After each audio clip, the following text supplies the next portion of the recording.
aí você falou que o Aladim estava doente. E você foi percebendo ao longo do caminho. O que ele teve? O que aconteceu? Foi assim, a gente estava em 92, né? A gente estava com uma turnê no Rio Grande do Sul.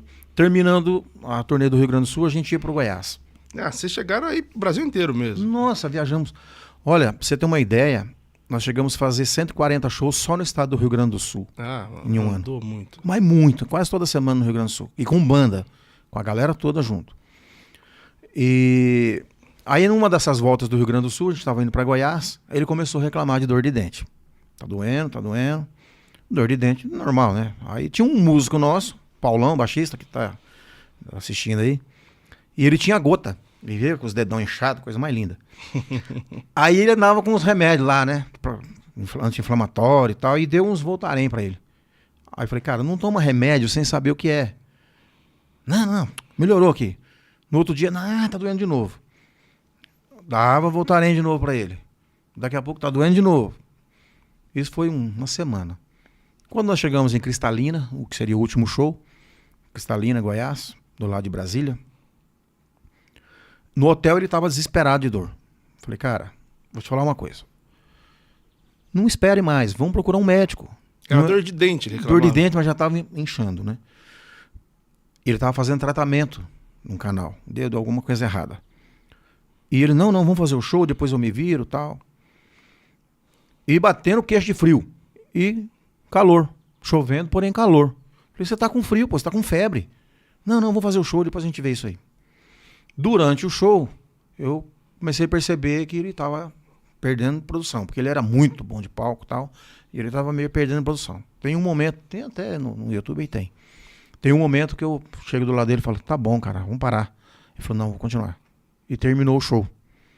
Chegamos no hotel, no outro dia, nós teríamos um outro show numa cidade vizinha, que era época de campanha política, era um show mício. Chegamos no hotel, eu falei pra ele, vamos buscar um médico, alguma coisa pra te olhar? Ele falou, não, vamos fazer o show. Eu falei, Aladim, não espera mais. Mas cara. ele era difícil, teimoso. Então. Ah, tá, entendi. Não, vamos ter mais um show amanhã e tal. O contratante chegou no hotel, falou pra mim, cara, o show de amanhã caiu, porque o contratante, o candidato renunciou, não vai mais ter o showmício. Eu fui no quarto dele. E ele com frio. Falei, Aladim, não vai mais rolar o show amanhã, vamos correr, vamos cuidar de você? Ele falou, não, pode deixar que amanhã cedo eu vou ver isso aí. Foi a última vez que eu vi pessoalmente. Porque eu falei, tá, então não quero fazer o quê? Eu vou embora, né? Entrei no carro com meus músicos e fui embora. E ele dormiu lá, no outro dia de manhã, saiu e já me falaram, o Toninho, que era o secretário dele na época, falou, Alain, ele já não conseguia mais dirigir, ele já estava meio falhando já dando umas falhadas por causa de febre, essas coisas, né? E teimoso, foi até São Paulo de carro.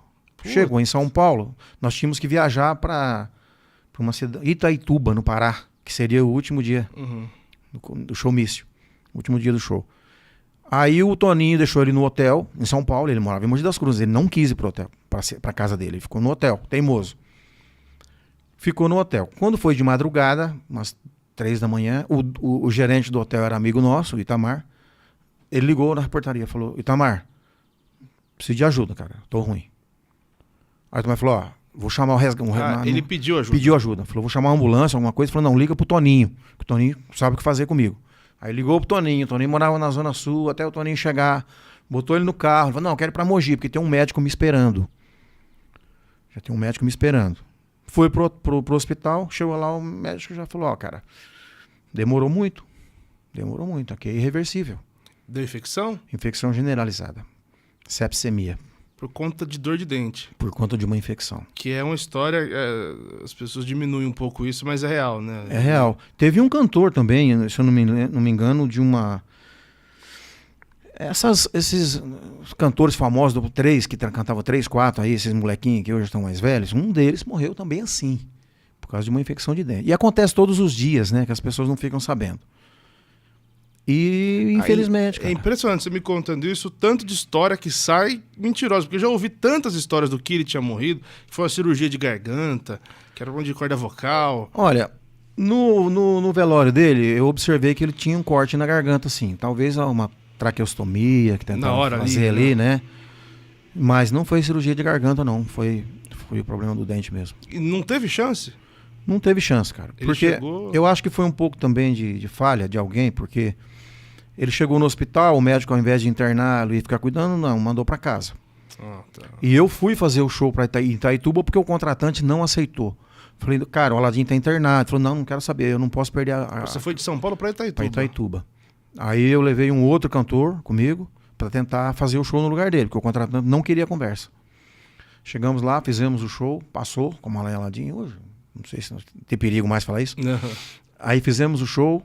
Na volta, quando nós posamos em Guarulhos, eu liguei pro Amaral, que era nosso empresário na época, das Marcianas. Falei com o Amaral esses dias. Tô tentando trazer as marcianas aqui.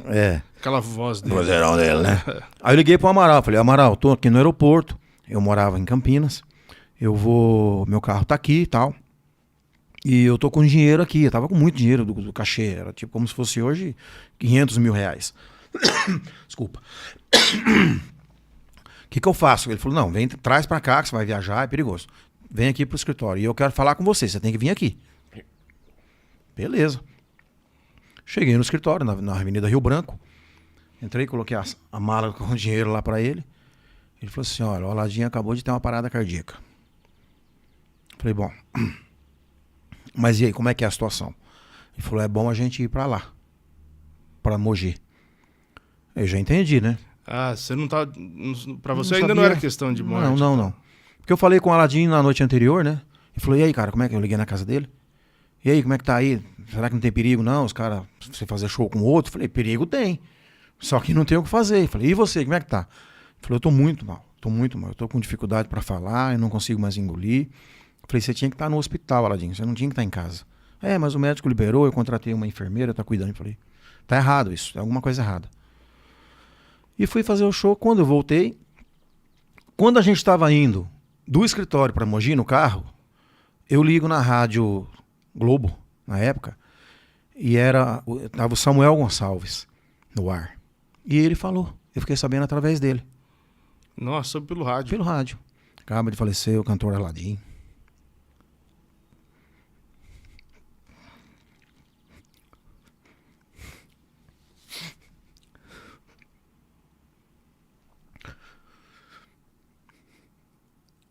Foi muito difícil porque passa um filme, né?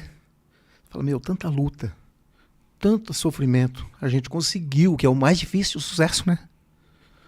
E agora? Chegamos no hospital, já tinha um monte de rádio e tal. Um médico veio me encontrar. Falou, você vai lá comigo? Eu vou te mostrar. Falei, não vou, não tenho coragem. Ele queria me mostrar o corpo. Aí não caía a ficha, cara. Como é que pode? Aí você começa a ligar para as pessoas, para parentes e tal, para dar notícia, mas é muito difícil, muito difícil. E fui para Campinas, falei, não tenho o que fazer mais aqui. Não tenho o que fazer. Antes eu passei na casa dele para dar notícia para os pais.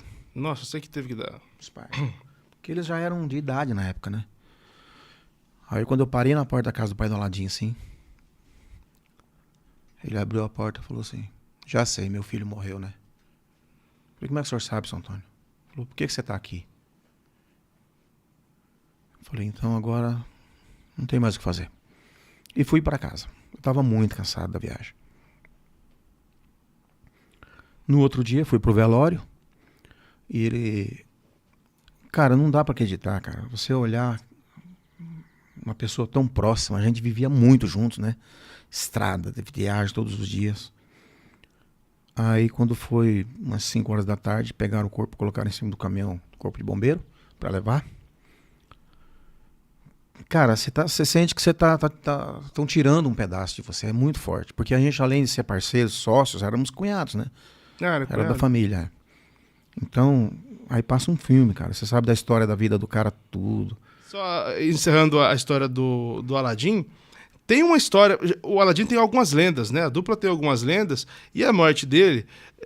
tem até uma moça que foi... Acho que foi no A Deriva, que é um podcast famoso, que tem...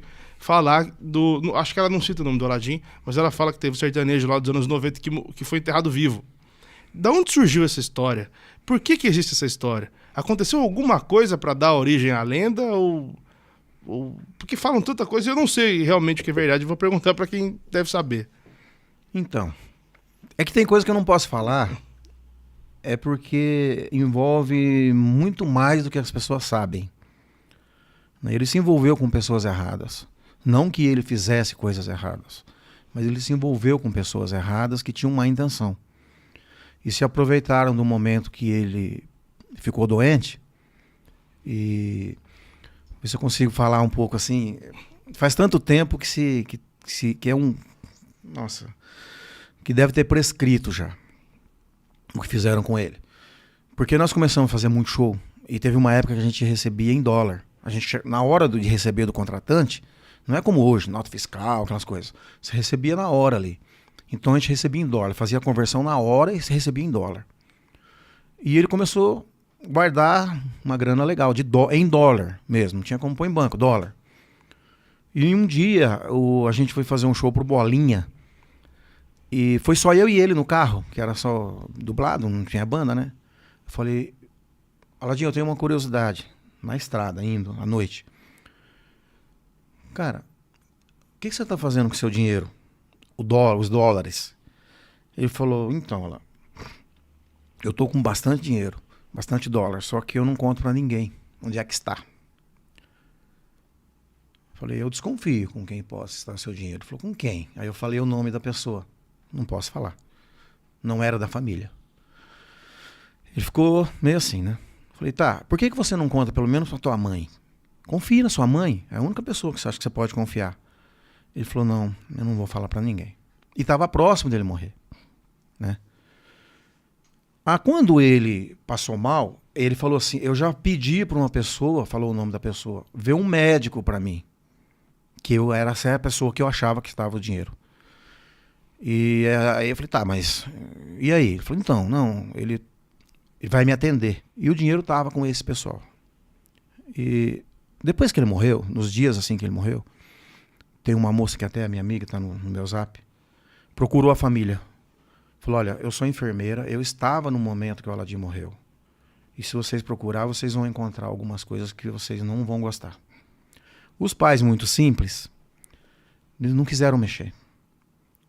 Aí passou um tempo, o Gerson de Souza, lembra? Sim, claro. O jornalista Gerson de Souza. Você lembra do programa SBT Repórter? Sim. Eu tenho isso arquivado. O Gerson que depois foi para Record, tudo. Isso, um magrelão alto. Uhum. Me procurou. Alan, aqui é o Gerson de Souza, sou da SBT Repórter. E eu quero fazer uma matéria com você falando sobre a morte do Aladim. Porque a gente andou fazendo umas pesquisas aí, a gente descobriu que tem alguma coisa errada. Falei, Gerson, eu não sou a pessoa mais indicada para falar sobre isso, porque a família não quer mexer com isso. Então a gente tem que respeitar os pais, né? De idade. Ele falou, tá, você me dá o contato deles? Eu falei, a mãe dele atendeu eles. E foram falar com esse médico. Depois, na volta, o Gerson falou para mim, Alan, a coisa é muito pior do que vocês imaginam. É melhor não mexer. Aí ele falou, até eu queria, os advogados do SBT queriam botar para andar, mas a mãe e os pais não querem deixar. Eu falei, então para mim morreu a história aqui. Enterrado vivo eu não sei. Mas tem alguma coisa estranha nessa história. Eu não sei te dizer se foi ou não. Mas que tem alguma coisa estranha, tem. Eu entendi. Juntando os pontos, então, provavelmente é que tem que tomar cuidado para não acusar ninguém. Ninguém, Mas, entendi. Talvez tivesse gente interessada que ele não sobrevivesse. Exato. Porque o Gerson disse que na hora da conversa com o médico, perguntou assim, doutor, é possível alguém ser enterrado vivo? Ele foi bem arrogante, o médico falou. Não só é possível, como acontece, sempre acontece. Um dia desse mesmo, eu fui atender uma criança que estava em estado de catalepsia, o médico falando. É catalepsia que chama, então eu tentando lembrar esse nome. E eu risquei um isqueiro no pé da criança e ela acordou. Pode acontecer. Bem arrogante, sabe? E aí a mãe já começou a chorar na sala do médico. E o Gerson falou, gente, vamos deixar isso pra lá que é melhor. Entendi. Porque existe a história dele de terem aberto o caixão depois ou não? No dia do enterro, no dia do velório, o corpo chegou no horário, meio fora do horário de trabalho dos funcionários, eles não quiseram enterrar naquele dia. Aí deixaram na capela o caixão. Eu não fui, eu estava em Campinas, eu não quis ir. Dizem que abriram a tampa do caixão para alguns fãs se despedirem e ele estaria numa outra posição ali. Mas foi transportado em caminhão, desce de caminhão, balança, mexe, né? Eu não sei o que pode ter acontecido, eu não sei mesmo. Ah, então a história é muito maior do que as lendas, assim. Ela pode ser muito maior. Pode ser, pode ser. E que só esclarecendo, catalepsia é aquilo que assim, a pessoa acha que morreu, mas não morreu, né? Você lembra daquele ator da Globo, Gerson? Não é Gerson, não é. Sérgio Cardoso? Sim, sim. Então, dizem, falam até hoje. Isso é uma coisa que infelizmente não tem como apagar. As pessoas fazem vídeo, ainda mais hoje, né? Sim. Com as redes sociais, né? Porque tem históricos de caixões arranhados, né? Que podem ser, pode ser catalepsia. É. Agora, depois que ele foi enterrado mesmo, não, porque o pai dele morreu tem uns 6, 7 anos, fui no enterro, e tiraram, eu vi quando tiraram o caixão do Aladim. Então, nunca ninguém mexeu. Então, não tem como saber se ele foi enterrado vivo. Pode ser que tenha acontecido alguma coisa no trajeto até o cemitério. Cara, mas é uma história de filme. Se você puxar o fio, é muito louco, né? Muito louco.